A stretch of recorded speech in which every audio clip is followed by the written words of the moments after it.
The Avs are still missing 3 of their top 6 forwards, by the way. Whew. Avs win 3-2 over the St. Louis Blues in overtime. Colorado has won the Stanley Cup.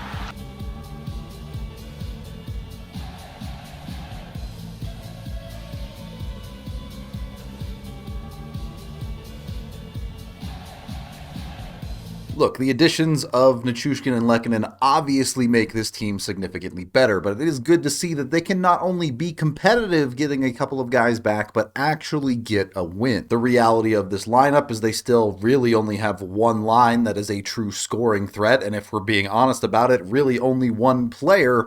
But on the defensive side, they're coming together much more as a team. They have more options, and that makes these games a lot better for the Avs, and at very least, keeps them in hockey games. It expands out more than that. While Mikko Rantanen is the only guy who's actually putting the puck in the net right now, those other players, Lehkonen and Nichushkin, are big enough threats to score that it gives Mikko more room to operate. Those opportunities become easier to find for Colorado. While they ultimately don't have the depth right now to play that high-flying offensive fun game that we know the Colorado Avalanche are capable of, they've found a way to adjust and play effective hockey. Outside of one critical error in this game, this was really a very, very good hockey game for a still very depleted Colorado team. The first period was a great road period, Colorado doing a good job of playing solid hockey at 5-on-5. They did make the mistake of making a couple of dumb penalties, but a strong penalty kill survives a short 5-on-3 and kills the rest of the 5-on-4. Still a long way off from what this team is capable of, but it's good enough right now. Certainly the first 2 periods of this game were played at a pretty slow pace, not really looking to push play too much either way, and the Avs were happy to play that way. Again, they understand they don't have the best offense right now. It took over half the game to break the scoreless tie, and Mikko Rantanen, it turns out, yeah, he is really good. Really not a whole lot to this play. Blues try to take the puck into the Avs zone and get it deep, but the Avs quickly get it out. A nice little touch by Brad Hunt to get it out from deep in the zone, and it floats up the wall and all the way out and through. Newhook, collecting it up the wall, recognizes the Blues are in a half change and have overcommitted too many forwards here. He gets it up fairly quickly to Mikko coming up the near side, and all of a sudden it's a 2-on-1 up the ice with Mikko and Jean-Luc Foudy because the Blues just got caught. Their defense is not the best right now. Mikko walks in. Foudy doesn't actually do a very good job of making himself an option here, but Mikko don't care. He shoot the puck. He scored a puck. He really good. That's the play everyone is begging to see more of from Mikko. He has an unbelievably good shot. You wish he would use it a little bit more, especially now where he is the best forward currently healthy on the team. It's good to see him use it, and we'll get to it, but that is not the style of play that you got from Mikko that helped the Avs get over the hump in this one. And that's a good thing. Trust me. For the first time in a while, the Avs actually looked pretty comfortable in this game. Having Lehkonen back completed that first line, and while there were still some players playing up in the Avs' depth, it didn't feel like nearly as many were over their heads. For the first time in a long while, the Avs take a lead into the third period, and while things did get squirrely at the end of this game, for the majority of the third period, I don't have a huge problem with. Makar does take an unfortunate penalty about 7.5, 8 minutes in, and then St. Louis does make them pay the price, but sometimes the other team is good. Blues win the faceoff to start the power play, and seemingly the Avs' fate is sealed as they're able to work it out high. Tarasenko doesn't do anything fancy here. He just slides down as the Blues come across and work it to the middle and get fully set up. From there, they work it around the perimeter a little bit. A cheeky little pass to O'Reilly here. You usually see him try and pull the trigger here. Honestly, a little bit surprised that he didn't. I guess it was a little bit in his skates, so he didn't have a good setup for it. But he ends up working it down to Tarasenko as the Avs, again, they continue to run this weird rotation where a forward comes down low and then has to cover out high. I don't even really have a problem with it here. This is fairly good defense. Tarasenko from the goal line, he just has a freak of a wrist shot that he finds a way to put up high. Yes, Makar needs to do a better job of not taking a penalty there. It was a bit of a weird one, but at the end of the day, he has to be in control of his stick, and that is the problem from start to finish on this goal.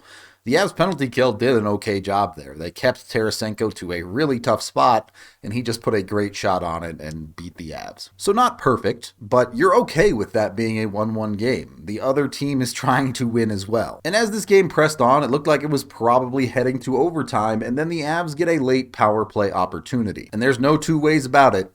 Everything about this play should be entirely unacceptable. Avs breaking out on the power play, Makar is having a blue defend the drop pass here. They do not want the Avs to drop pass, so they need to go forward and take this puck into the zone 4-on-3. Makar decides to dish off to Lehkonen. They look at that as an option to get it through back to the dropper instead, and it's still not there. Again, the option here is to go forward. The Avs have to push this puck forward and take the numbers advantage that they're being given here. Lehkonen kind of just doesn't do anything. He could have easily skated this puck forward. If he was desperate, he could have dumped the puck into the zone. He could have even looked for something cross ice to change flanks a little bit. He ends up just kind of doing nothing and floating up the wall and getting tracked down a little bit. Probably hard to play it much worse than that without actively turning the puck over. Then he gets a little bit unlucky. As he finally realizes, oh, I need to go forward with this puck, he ends up running right into the linesman. That knocks the puck down, and he's not able to get into the zone. And things don't get better from there by any stretch of the imagination. Makar is able to come back and initially retain possession for the Avs, but he doesn't recognize he has a little bit of time here. He has the space to make a good pass and make an effective play on this. Instead, he also gets tied up a little bit with the linesman and ends up just floating a puck backwards. Just not an effective play by any stretch of the imagination. And Comfer has misread the situation as he was coming up the ice looking for a crisp pass to get going the right direction. So now he has to circle back and try and recover, and he blows a tire. It just completely falls apart, and one guess who this is. Of course it's an ex-Av. It's Brandon Saad. Comfer is not able to recover at all. Saad gets in on what essentially becomes a breakaway, and he's able to beat Pavel Francouz shorthanded. Multiple bad decisions on top of terrible execution on top of bad luck. That is way too much problematic stuff for the Avs to survive. And even if you want to completely remove blame from JT Compher on this play because of unfortunately losing an edge, it's still totally unacceptable through the neutral zone between Lehkonen and Makar. These aren't your second unit. These aren't your depth players. These are your best players on the ice. They need to be better than that. And honestly, the Avs probably deserve to lose this game based on that play. It certainly did not look good as they failed to get a comeback goal on that power play. You end up down in goalie pull time with virtually no time on the clock, but a moose is a moose is a moose. As this puck is getting controlled by the Avs in the dying seconds, Makar just decides to throw a puck towards the net. Now, that is not the relevant play here. The relevant part is St. Louis has a player that loses his helmet. That means they have to lose a man on the ice. They end up in a 6-on-4 situation. There's just that little bit more room for Colorado to play with here because of that. The Avs don't do a great job of taking advantage of it, honestly, but they do get a puck towards the net, and they have not just the two, but three bodies in and around. Nichushkin, Compher, and Rantanen, all net front. They're just looking for something positive here. As a puck gets thrown in, you have JT Compher touching the puck. He doesn't really do a good job of it, and to be fair, this puck is about in his chest, but it bounces off of him and is in a dangerous area, and Mikko is able to recognize it, find it, step in behind Binnington, and get a stick on it to get the Avs back into this game.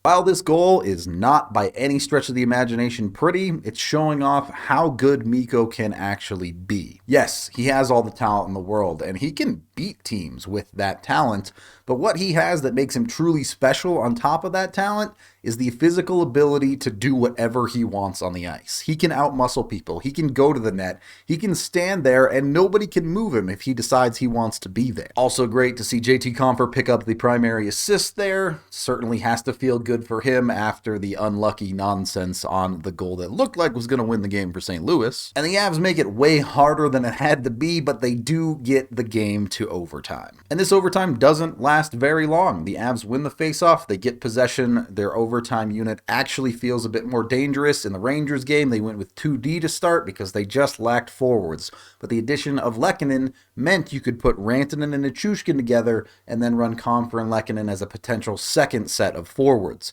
so it gave the Avs more danger on the ice. That comes through right away. On that very first shift, the Avs get the zone, Makar throws it towards the net, Mikko, once again, comes up huge. Pretty standard 3-on-3 overtime stuff here. The Avs patiently making their way up the ice. They're able to get in the zone off of a bit of a weave, and then it's dropped back to Makar as Rantanen crashes the net, and Makar recognizes it. This looks like a pretty set play. Makar clearly shooting off the pad for a pass here, and it just works out. Mikko not only gets the inside position on Parayko, but he's able to be strong and stand himself up and stop in a good position to find this puck as it ricochets around, bounces off Binnington a little bit, and comes out to Mikko, who finishes.